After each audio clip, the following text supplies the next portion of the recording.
Baik, terima kasih Pak Abraham. Mari Bapak Ibu kita membaca firman Tuhan dari kitab Zakaria 10 ayat 1 sampai 12. Demikian firman Tuhan. Mintalah hujan daripada Tuhan pada akhir musim semi.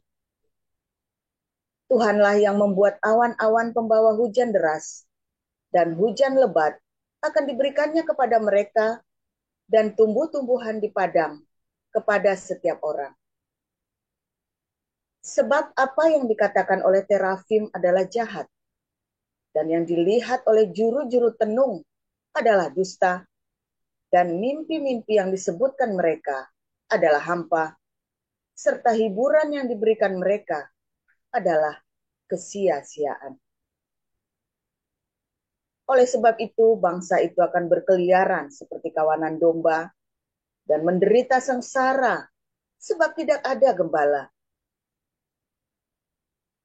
Terhadap para gembala akan bangkit murkaku, dan terhadap kepala-kepala kawanan kambing aku akan mengadakan pembalasan, sebab Tuhan semesta alam memperhatikan kawanan ternaknya, yakni kaum Yehuda, dan membuat mereka sebagai kuda keagungannya dalam pertempuran.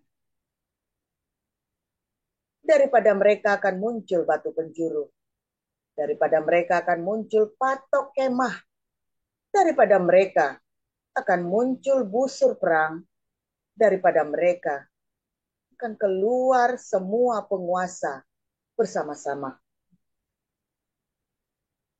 Maka mereka akan seperti pahlawan yang menginjak-injak musuh, seakan-akan itu lumpur di jalan.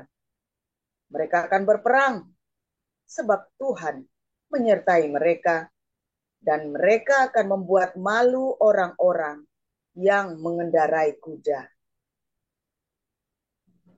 Aku akan membuat kuat kaum Yehuda, dan aku menyelamatkannya keturunan Yusuf. Aku akan membawa mereka kembali, sebab aku menyayangi mereka, dan keadaan mereka seakan-akan tidak pernah ditolak oleh aku, sebab akulah Tuhan Allah mereka, dan aku akan menjawab mereka. Efraim akan seperti seorang pahlawan. Hati mereka akan bersuka cita seperti oleh anggur. Anak-anak mereka akan melihatnya, lalu bersuka cita, dan hati mereka bersorak-sorak karena Tuhan. Aku akan bersiul memanggil mereka, dan aku akan mengumpulkan mereka, sebab aku sudah membebaskan mereka, dan jumlah mereka menjadi banyak seperti dahulu. Sekalipun aku telah menyerakkan mereka ke antara bangsa-bangsa, tetapi di tempat-tempat yang jauh, mereka akan kuingat kepadaku. Mereka akan hidup bersama-sama anak-anak mereka, dan mereka akan kembali. Aku akan membawa mereka kembali dari tanah Mesir dan dari Asyur. Aku akan mengumpulkan mereka. Aku akan membawa mereka masuk ke tanah Gilead dan ke Libanon, sehingga tidak ada tempat lagi bagi mereka. Mereka akan menyeberangi laut Mesir, dan ia akan memukul gelombang di laut, sehingga segala tempat yang di dalam di sungai Nil menjadi kering. Kebanggaan Asyur akan diturunkan, dan tongkat kerajaan Mesir akan lewat. Aku akan menguatkan mereka, dan mereka akan bermegah di dalam nama Tuhan. Demikianlah firman Tuhan. Demikian. Pasal 11 juga, Bu Nerliana. Baik, saya lanjutkan pasal 11. Bukalah pintu-pintumu, hai Libanon, supaya api dapat memakan pohon-pohon arasmu. Merataplah, hai pohon sanobar, sebab sudah rebah pohon aras, dan sudah dirusakkan pohon-pohon yang hebat. Merataplah, hai pohon-pohon terbantin Basan, sebab telah rata hutan yang lebat itu. Dengar, singa-singa mengaum, sebab sudah dirusakkan kebanggaan sungai Yordan. Beginilah firman Tuhan Allahku kepadaku. Gembalakanlah domba-domba sembelihan itu. Orang-orang yang membelinya menyembelihnya dengan tidak merasa bersalah. Dan orang-orang yang menjualnya berkata, terpujilah Tuhan, aku telah menjadi kaya. Dan orang-orang yang menggembalakannya tidak mengasihaninya. Sebab aku tidak lagi akan mengasihani penduduk bumi. Demikianlah firman Tuhan. Melainkan sesungguhnya, aku akan menyerahkan manusia masing-masing ke dalam tangan gembalanya dan ke dalam tangan rajanya. Mereka ini akan menghancurkan bumi. Dan aku tidak akan melepaskan seorang pun dari tangan mereka. Maka aku menggembalakan domba-domba sembelihan itu untuk pedagang-pedagang domba. Aku mengambil 2 tongkat. Yang satu kusebutkan kemurahan, dan yang lain kusebutkan ikatan. Lalu aku menggembalakan domba-domba itu. Dalam 1 bulan aku melenyapkan ketiga gembala itu. Kemudian aku tidak dapat menahan hati lagi terhadap domba-domba itu, dan mereka pun merasa muak terhadap aku. Lalu aku berkata, aku tidak mau lagi menggembalakan kamu yang hendak mati. Biarlah mati. Yang hendak lenyap, biarlah lenyap.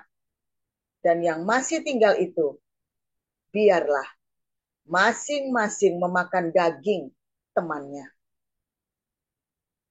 Aku mengambil tongkatku, kemurahan, lalu mematahkannya untuk membatalkan perjanjian yang telah kuikat dengan segala bangsa. Jadi, dibatalkanlah perjanjian pada hari itu. Maka tahulah, pedagang-pedagang domba yang sedang mengamat-amati aku, bahwa itu adalah firman Tuhan. Lalu aku berkata kepada mereka, jika itu kamu anggap baik, berikanlah upahku. Dan jika tidak, biarkanlah. Maka mereka membayar upahku dengan menimbang 30 uang perak. Tetapi berfirmanlah Tuhan kepadaku, serahkanlah itu kepada penuang logam, nilai tinggi yang ditaksir mereka bagiku. Lalu aku mengambil ke-30 uang perak itu dan menyerahkannya kepada penuang logam di rumah Tuhan. Kemudian aku mematahkan tongkat yang kedua, yaitu ikatan, untuk meniadakan persaudaraan antara Yehuda dan Israel. Sesudah itu berfirmanlah Tuhan kepadaku, ambillah sekali lagi perkakas seorang gembala yang pandir.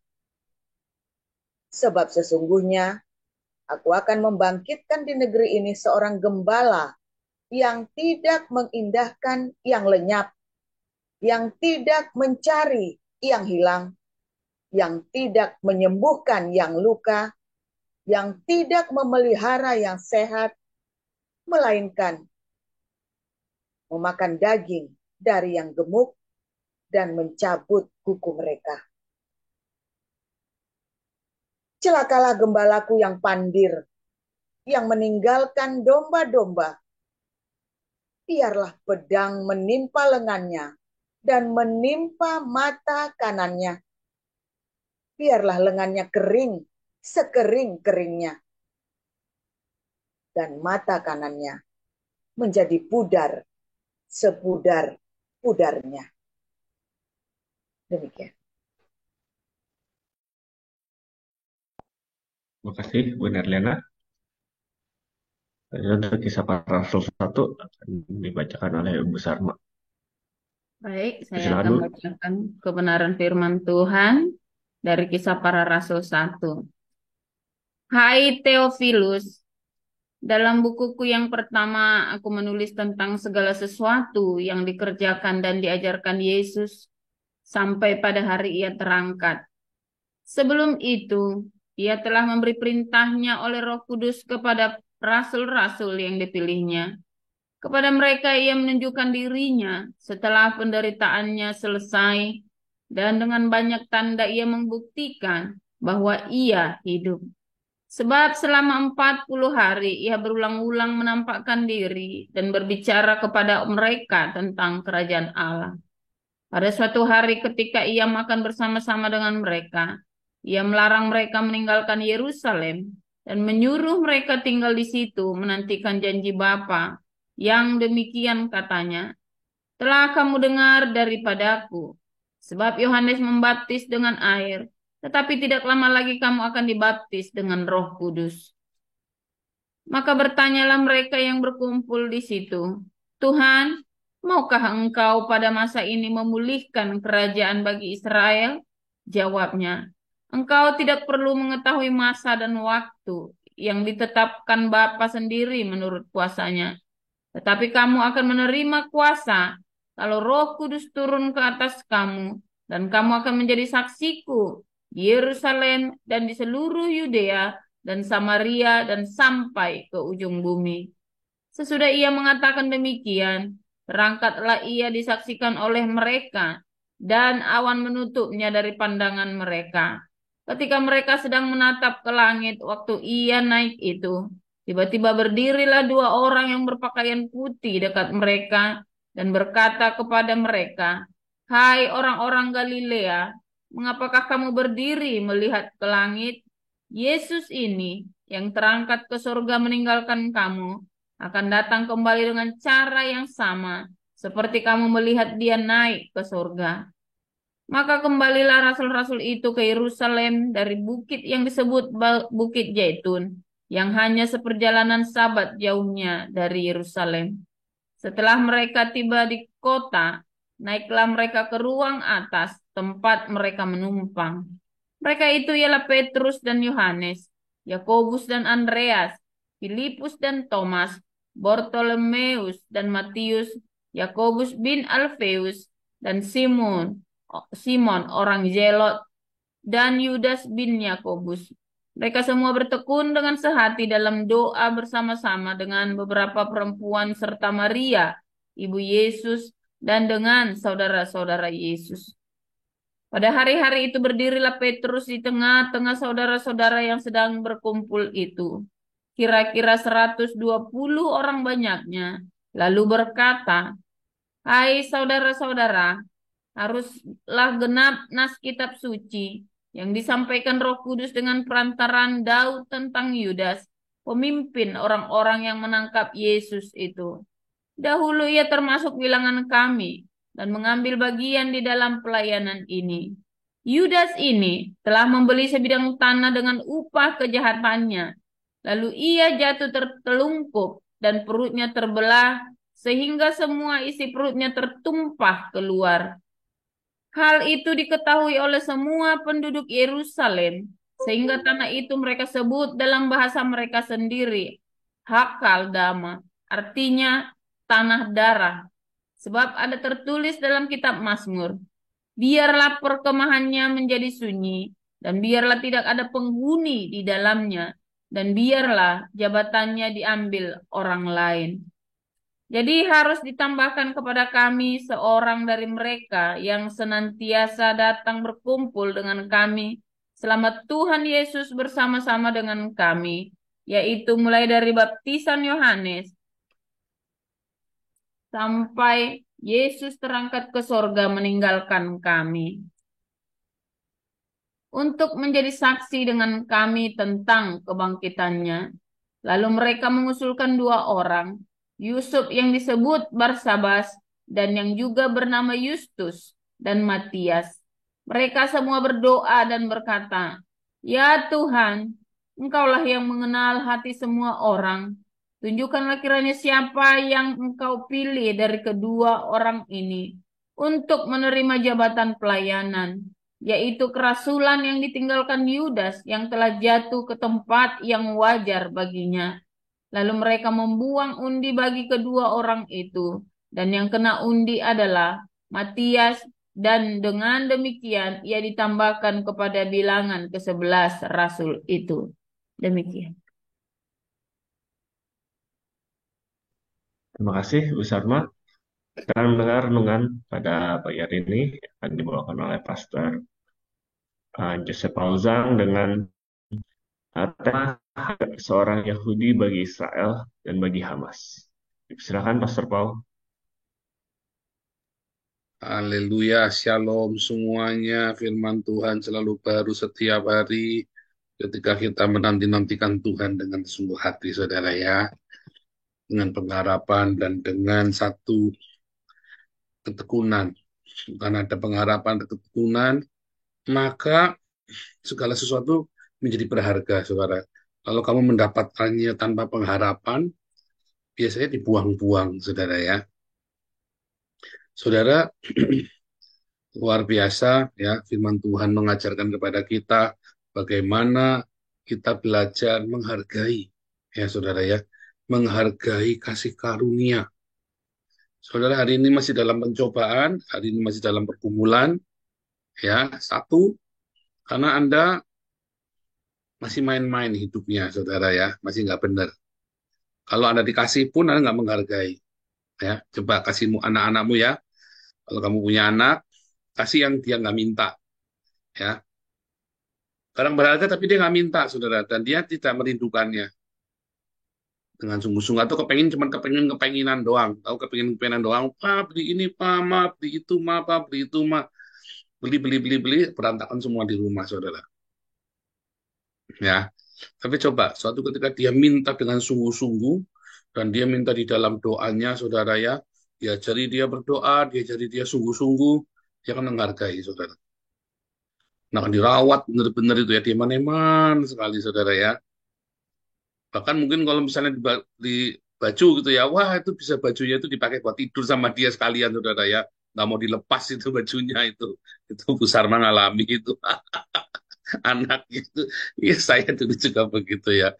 Di baju baru nggak mau dilepas, bawa tidur 3 hari nggak dilepas sampai dimarahin mama saya. Saking sayangnya saudara, sama bajunya bagus saudara ya. Nah itu namanya menghargai ya. Kadang-kadang kita kalau ngeliat anak-anak kalau udah pengen sesuatu ke dia, akhirnya dapat, ya pakai itu dengan sungguh hati saudara ya. Kesenggol aja nggak boleh saudara ya. Bajunya itu kesenggol begitu ya, atau pakai sepatu baru keinjek dulu, wah kan nggak boleh dilapin, cepet ngambil dilapin saudara ya. Aduh, sampai segitunya saudara ya. Saya tuh mau begitu ya, karena saya jarang pakai sepatu baru sih soalnya. Saudara, pertukaran Israel ini saudara ya, menarik ya. Akhirnya bisa kejahatan senjata dan 50 sandera ditukar dengan 250 sandera ditukar dengan 150 Hamas sandera Palestina ya, anak-anak juga ya, wanita dan anak-anak ditukar dengan wanita dan anak-anak karena ada 7.000 sandera di sana ya. Yang 250 itu wanita dan anak-anak juga saudara ya, karena wanitanya itu yang itu loh, di dalam celana dalamnya bisa keluar mortirnya itu loh, saudara, di dalam kutangnya bisa keluar pisau itu loh saudara ya. Nah itu yang yang ditawan itu ya, dan juga anak-anak jahat-jahat ya. Anak-anak polisi ini memang diajari buat bunuh orang, buat jahat, sudah memang ya. Nah, kalau di sini juga sama ya, anak-anak mereka itu kasar-kasar, saudara ya. I kill you, dikit kita I kill you, saudara ya. Mereka mah udah biasa kata I kill you tuh, anak-anak itu udah biasa, saudara ya. Dan kalau keroyok itu ya, kalau udah ngeroyok, keroyokan ya, dan kalau udah keroyok itu diinjek-injek gitu ya. Saya ingat si Tong-Tong dulu ya, dikeroyok sama orang-orang itu ya, anak-anak Arab itu sampai diinjek-injek ya. Untung saya lihat dia di ini ya, di kaca apartemen kita, apa namanya ininya kita ya, gebrak-gebrak kita gitu ya. Anak-anak keburu semua, lari semua saudara ya. Langsung saya lari keluar ya, si tongtongnya saya ambil itu ya. Waduh, kasihan diinjek-injek, udah jatuh diinjek-injek saudara ya, jahat sekali saudara. Memang anak-anak diajari bunuh. Jadi Kalau ditangkap ya ndak heran, kecil-kecil udah mata ini orang tuh, udah nusuk begitu ya, anak-anak kecil begitu ini tangkap lagi mana sih? Kalau anak-anak saya dari kecil diajari ini ya saudara ya, diajari ahava, diajari cinta ahava. Makanya kata ahava itu di mana-mana, kamu kan lihat kata-kata ahava di Israel itu banyak kata ahava saudara ya, cinta. Nah, aduh mereka itu sangat, kemarin kita belajar ya, bagaimana orang Israel itu bisa berdamai dengan masa lalunya, bisa berdamai dengan hatinya yang penuh dengan trauma. Ya, ternyata mereka riset ya, itu riset. Jadi mereka dengan cara apa memberkati musuh-musuhnya, saudara. Dengan cara dia memberkati semua bangsa-bangsa diberkati sama dia, sehingga mereka sembuh, saudara. Ya nggak sembuh ya ada, karena memang dasarnya ya ini gimana ya, saudara ya, dia nggak menurut sih. Nah, saudara, ketika pertukaran sandera, ada yang namanya Yasinwar itu kan master plan-nya serangan 7 Oktober. Ya Yasinwar itu ya dibebaskan 5 tahun yang lalu itu ya, saudara ya, dengan pertukaran 1.000 sandera ditukar dengan seorang yang ini saudara ya, dengan seorang kopral muda mahasiswa ya, kopral yang masih muda, saya lupa namanya ya, sebentar ya, saya tuh lupa namanya. Yahya Sinwar itu ya ditukar. Oh nih Gilad Shalit ya, Gilad Shalit saudara ya, ditukar sama Gilad Shalit saudara ya, kasihan sekali ya Gilad Shalit ini. Gilad Shalit ini masih muda sekali, kelahiran tahun 86 saudara ya, kelahiran tahun 86, dia eh, kemudian ketangkep saudara ya, tahun 2011 itu ketangkep, 2000 sebelumnya ya, 5 tahun sebelumnya dia ketangkep, jadi sebelum 2011, 2006, berarti masih muda banget ya, masih umur 20-an tahun saudara ya. Dia masih kopral saat itu, dia masih mahasiswa, ketangkep saudara sama sama gas di Gaza. Lalu dipenjara 5 tahun. Akhirnya Gilad Shalit ini sepakat ditukar, satu orang ditukar dengan 1.000 sandera Palestina, saudara. Hebat saudara ya, satu sandera ditukar dengan 1.000 saudara. Harga seorang Gilad Shalit ini. Harga satu orang Yahudi adalah 1.000 orang Palestina, saudara. Artinya orang Palestina ini nggak ada harganya. Ya saudara ya, kacang semua. Satu orang Yahudi berharga sekali ya. Luar biasa ya saudara ya. Nah kemudian ketagihan ya. Nah, sebelumnya pernah ada pertukaran sandera lagi juga begitu ya. Orang orang Palestina itu jahat ya, senangnya begitu ya.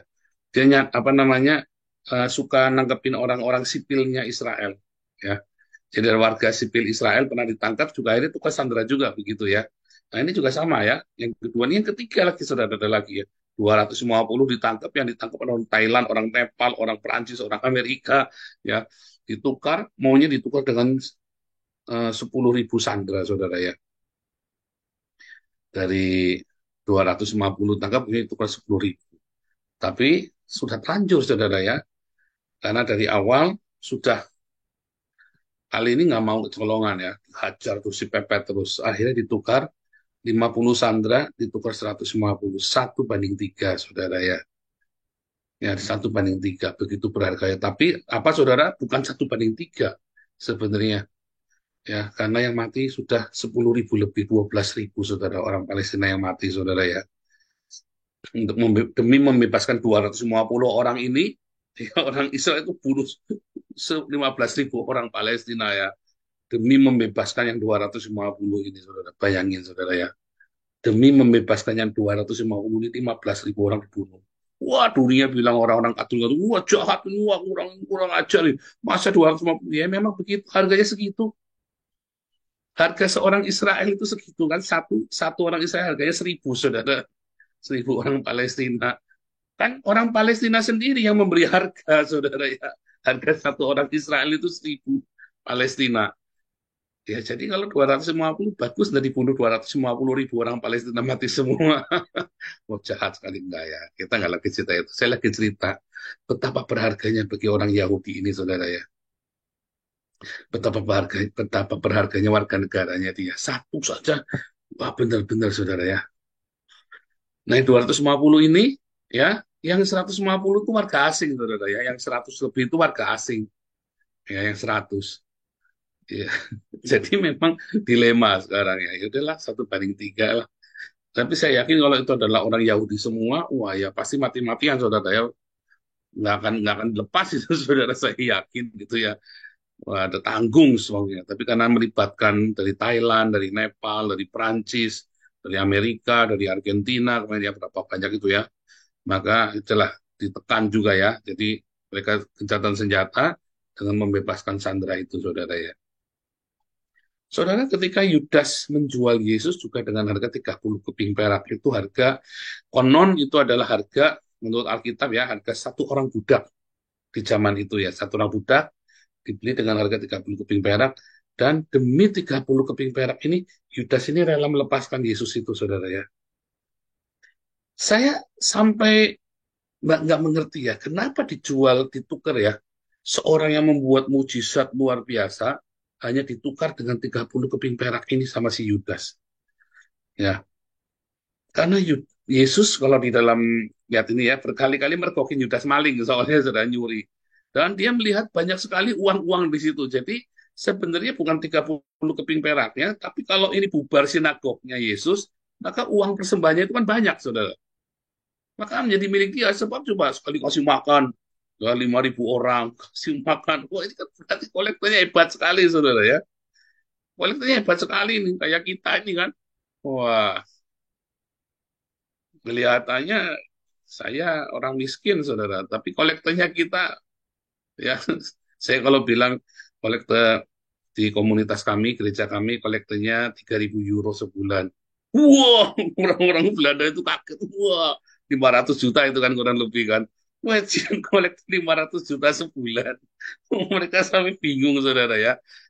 Kita ngumpulin kolektor 500 juta, bukan buat saya bilang. Karena mereka tahu saya kerja, jadi bukan land kirche ya, bukan bukan gereja negara ya. Jadi, kaya sekali, mereka pikir saya ini kaya raya, kolektornya 500 juta. Emang gua cowok apaan kan? Enak aja lu. Bukan, uangnya bukan buat saya, lihat duitnya aja enggak, saya bilang begitu ya. Jadi Yesus juga begitu ya, dia kumpulkan uang itu begitu banyak saudara, bagaimana orang sembuh. Coba kalau tiap hari saya doain kalian sembuh semua. Waduh, itu yang nyawer itu nggak cuma 10.000, 20.000, sawer aja 5 juta, 100 juta itu. Ya, kayak si siapa itu yang dukun Kalimantan itu, si ibu itu. Iya, yang dukun Kalimantan, dukun yang si ibu-ibu itu yang dari pinggir jalan, Dayak, ibu Dayak itu loh. Saya lupa ya namanya, Dayak siapa itu ya. Terus kemudian eh, bukan 30.000 euro, 3.000 euro. 3.000 euro dong ya, 3.000 euro. Iya, 30.000 euro betul ya, 30.000 euro, 500 juta. Ida Dayak, benar ya, Ida Dayak. Dia kan tadinya cuma terima duit berapa saja mau. Sekarang di mall ya tarifnya minimum 1 juta, saudara ya. Kalau mau disembuhkan sama Ida Dayak ya. Tadinya di pinggir jalan ada ngasih 50.000 saja diterima ya. Ini kita gitu juga perlu, saudara ya. Kita bikin kesembuhan ilahi. Pokoknya Anda yang kolektornya banyak, pokoknya boleh.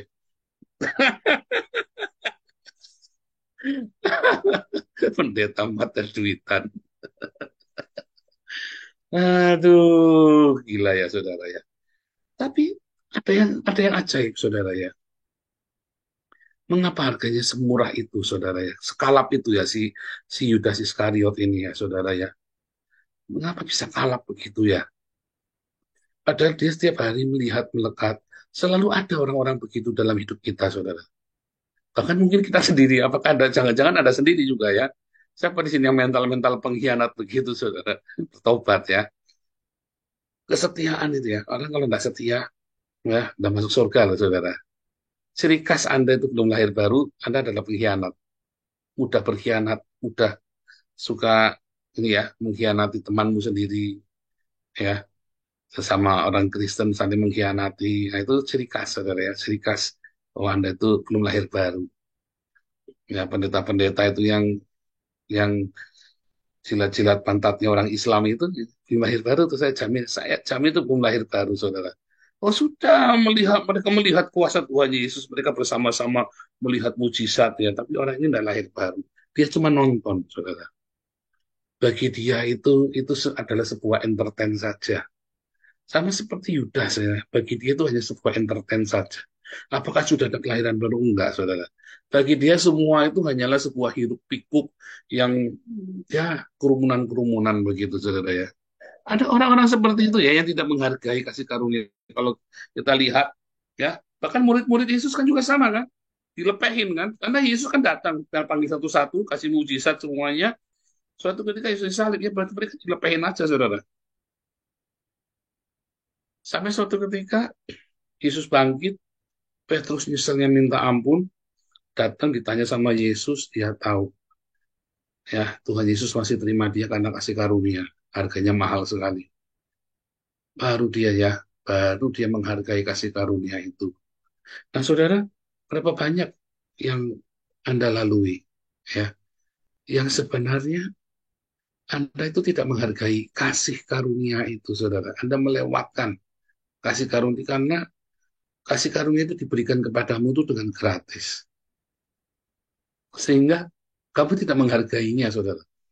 Sehingga kamu tidak respect dengan kasih karunia itu. Disia-siain begitu aja.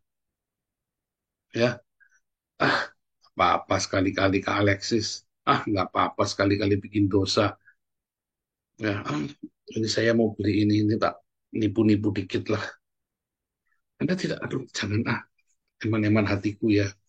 Ah, nggak apa-apa. Saya bikin jahat dikit-dikit. Kita kadang-kadang harus jahat dikit. Anda tidak takut menjaga bahwa Roh Kudus yang ada di dalam hidupmu itu adalah sebuah kasih karunia. Roh Kudus yang begitu mulia, yang harganya sangat mahal, yang kita nggak sanggup untuk kita tidak layak untuk menerimanya, tapi dilayakkan untuk menerimanya. Tapi kemudian Anda nggak menghargai itu, saudara.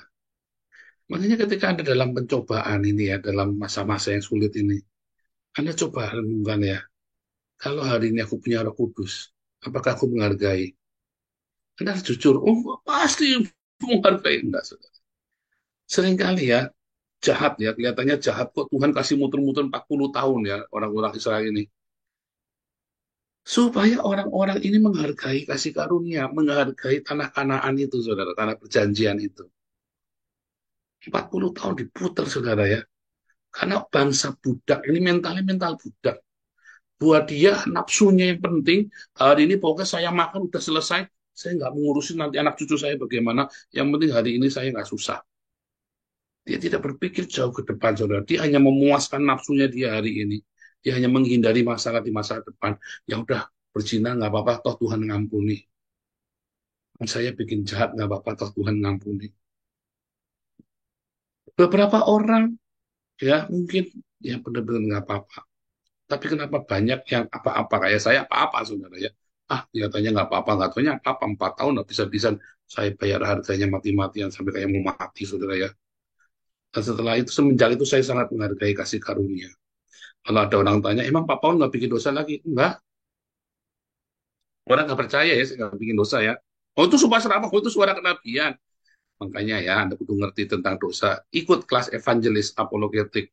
Ya, kalau Anda ingin tahu semua lebih lengkapnya, Hagios Bible College, saudara ya. Ya, itu semua ya, yang membentuk. Kalau yang kelas evangelis apologetik apostolik profetik itu Anda terima jadi. Tapi kalau di Hagios Bible College itu, Anda bagaimana supaya bisa ini jadi? Dari sinilah pabriknya. Di sini Anda cuma terima jadi, Anda beli putus, kalau yang di kelas-kelas pendek itu ya, kalau yang di kelas yang Tabios Bible College, Anda memproduksi bagaimana memproduksinya.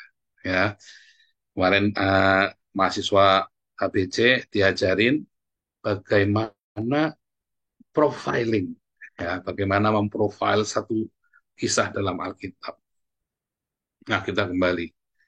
Anda coba tempatkan hatimu hari ini ya.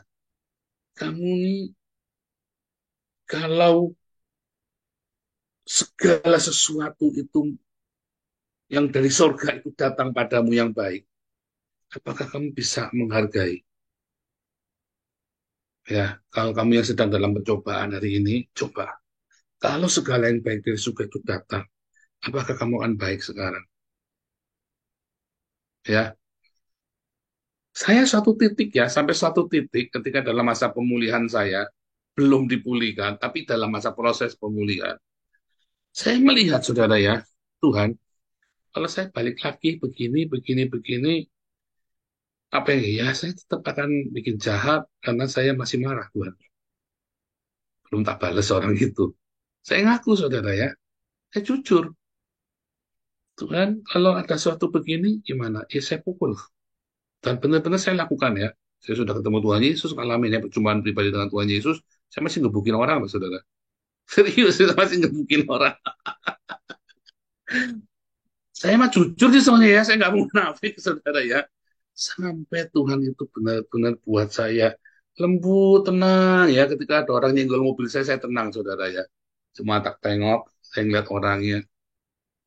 Ya, kalau orangnya nantangin tetap saya turun ya. Kalau orangnya nantangin saya turun tetap. Cuman maksudnya sudah nggak, kalau dulu kan wah saya langsung panas, saudara ya. Waduh, jangankan nyalip aja kesenggol panas ya, saudara. Tapi sampai saya bisa ikhlaskan, saudara ya, orang-orang yang dulu merugikan saya, orang-orang yang jahatin saya, bodoh amat. Bodoh amat, saudara ya, nggak perlu kita jahati, orang balas yang lemuk sendiri mereka. Dan malah akhirnya saya punya satu rumus baru. Setiap kali saya habis dijahatin orang dan respon saya benar, saya pasti dapat berkat. Oh ya, seneng, saudara ya. Tidak apa-apa, Tuhan dijahatin orang, berkatnya banyak. Akhirnya sampai saya begitu, saudara ya. Tapi beneran ya, kayak ketagihan itu kan, kayak ketagihan kan, dijahati kapan dijahatin lagi sama orang ya. Nggak boleh, saudara ya. Itu maksudnya artinya gini loh. Artinya kita sudah benar-benar pasrah sama Tuhan. Sejahat apapun orang sama kita, bisa apa sih? Tuhan itu yang belain kita. Ya, saudara ya. Dan apa saudara? Waktu saya mengalami proses itu, saya tahu kalau saya hari itu semuanya baik, ya, saya akan jahat. Kenapa? Memang saya masih penuh dengan kemarahan, Tuhan. Lalu kalau dikasih kuasa lagi, ya saya akan gunakan semua kuasa saya akan beli polisi, saya akan bikin orang itu mentahajar. Kalau perlu orang yang sudah masuk di penjara pun, saya kirim orang hajar lagi, saudara. Jahat sekali ya. Kalau perlu begitu, saudara ya. Dan saya jujur sama Tuhan. Jujur, saudara saya mah. Sampai orang, masa kamu sudah hamba Tuhan masih begitu? Iya, tante. Saya bilang, saya emang nggak munafik, tante. Saya emang nggak seneng aja. Saya bilang gitu ya. Wah, tante ini kalau langsung kirap-kirap, saudara ya. Langsung dia pergi, kita lagi persekutuan doa, dia langsung walk out, saudara ya. Nah, ya, saya emang nggak munafik, saudara ya. Kalau memang saya belum baik, bilanglah belum baik, saudara. Sebab kalau saya tidak baik dan saya bilangnya belum baik, saya bilangnya baik. Firman Tuhan berkata apa? Orang sakit yang perlu dokter, orang sehat dan yang merasa sehat tidak perlu dokter. Ya kan? Akhirnya kan kalau saya tahu saya masih sakit, saya bilang, "Tuhan, saya masih sakit, Tuhan. Saya masih benci, saya masih marah, saya masih cabul, ya, karena bergolak berbagai macam itu." Lihat ya, kalau Anda masih pemarah, Anda masih emosinan, itu cabul juga masih, saudara ya, cabul ya, dengki, itu memang nggak bisa Anda milih, selalu saya berhentikan dulu cabulnya ya, dan saya tapi marahnya nanti, itu saya berhentikan marahnya, tapi asal saya cabul terus saya nggak marah lagi, nggak mungkin, itu bareng-bareng satu paket. Kedagingan itu satu paket, saudara ya. Hanya Anda nggak ada peluang buat cabul mungkin, ya kan, malu misalnya kan. Anda nggak ada peluang mungkin buat marah-marah, buat gebukin orang. Mungkin Anda kurang berani kayak saya, ya kan. Hanya mungkin Anda kurang. Nah, itu tadi. Begitu ada loss, ada momentum, wah, Anda jahat, saudara. Begitu Anda diberkati, waduh, Anda bisa bayar polisi, bisa bayar apa buat gebukin orang, ya kan. Wah, itu OKP kan begitu, ingat Mario Dandi ceritanya itu kan sama kan. Duit yang berlimpah, sampai ada beberapa orang ya. Saya lihat ada beberapa orang diberkati, lalu hidupnya apa, saudara? Serampangan. Saya bilang, kamu tuh saatnya itu diberkati. Kenapa kamu malah begini ya? Berkat itu malah bawa kamu ke neraka. Saudara, Anda siap nggak diberkati? Ya, Anda tahu nggak harganya kasih karunia dari surga itu? Anda tahu nggak harganya sebuah pemulihan bagi pernikahan? Anda maunya datang lihat perempuan semelohai, wah, kubrak, kubrak, kubrak, kubrak, olah bebe, kelar, saudara. Terus sudah gitu, ya gampang cari lagi. Coba Anda lihat ya, orang ini cantik, ini ganteng, saudara ya. Kenapa selalu cerai, ya? Cerai, cerai, cerai. Padahal cantik, ganteng, saudara. Kenapa banyak cerai ya? ya kan? Karena dia tidak menghargai, "Oh, aku ganteng kok, aku cantik kok," ya kan? Ada satu artis yang anaknya 5, bapaknya 5, saudara. Anaknya 5, bapaknya ya 5, ya kan? Ya kenapa bisa begitu? Karena kamu tidak menghargai komitmen itu, kamu tidak menghargai makna keluarga, kamu tidak menghargai. Sekarang kalau kamu dikasih dipulihkan, apa kamu bisa menghargai? Nggak, puasa dulu, saudara. Kalau perlu puasanya 3 tahun nggak putus, saudara ya. Sehari makan cuma sekali. Seberapa harga pernikahanmu? Oh, anak saya meninggalkan Tuhan. Seberapa harga anakmu? Dong, kamu tidak merasa anakmu berharga kok. Ayo jujur. Anakmu kena narkoba, suruh puasa. Aduh, aku kena mak, Pak, kena ini, Pak. Wah, rambutnya kecengklak. Aduh, Pak, ini, Pak. Tangannya kandungan tuh, Pak. Aduh, semua dia lah. Minta didoain ya. Enggak mau. Saya mah terang-terang nggak mau. Ada orang dikit-dikit ngeluh sama saya, "Kamu puasa." Wah, saya begini, begini Pak Paul, saya. Saya lain kali saya nggak tangkepin lagi, saudara. Orang puasa itu nggak bakal mati, saudara. Kamu sakit mak pun puasa sembuh, ya. Seberapa berharganya? Puasa dong, ya. Pernikahan saya, keluarga saya mah berharga banget. Ya kita puasa mah sampai setahun lebih, saudara. Saya makan sehari cuma sekali ya, karena berharga banget, ya. Anak dan istri saya itu sangat berharga buat saya. Sehingga waktu kami hancur-hancuran, saya puasa bukan buat supaya ekonomi saya pulih, saya puasa supaya keluarga kami baik, kita miskin nggak apa-apa, yang penting keluarga kami baik. Kami dipulihkan penuh cinta. Karena begitu berharganya itu, saudara. Hari ini kami punya bisa utuh ya. Itu setiap hari saya mengucap syukur sama Tuhan. Setiap kali saya duduk ya dengan anak-anak, saya suka ngeliatin mereka. Aduh, kok ya bisa kumpul ya Tuhan, Tuhan, Tuhan kok baik ya. Anak-anakku bisa kumpul, bisa manis, bisa main musik, bisa nyanyi.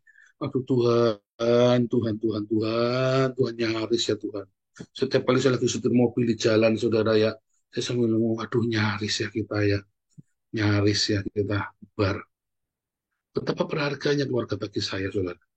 Saya puasa apapun ya, saya puasa 7 hari, nggak makan ya full 7 hari. Terus hari nyambung lagi ya, apa nggak makan sehari, cuma makan sekali. Nanti nyambung lagi. Saya cuma minum air putih saja, saudara. Nanti putus lagi, ini nyambung lagi, putus lagi. Terus gitu ya setahun, saudara. Saya bilang, Tuhan, sampai dipulihkan keluarga saya, Tuhan. Seberapa berharganya keluarga bagimu? Seberapa berharganya suamimu, anakmu, istrimu, orang tuamu? Seberapa berharganya, saudara, bagimu? Ya, apakah cuma sekedar 30 keping perak saja, saudara? Ya, satu orang Yahudi harganya 1.000 orang Palestina, saudara ya. Tuhan Yesus memberkati.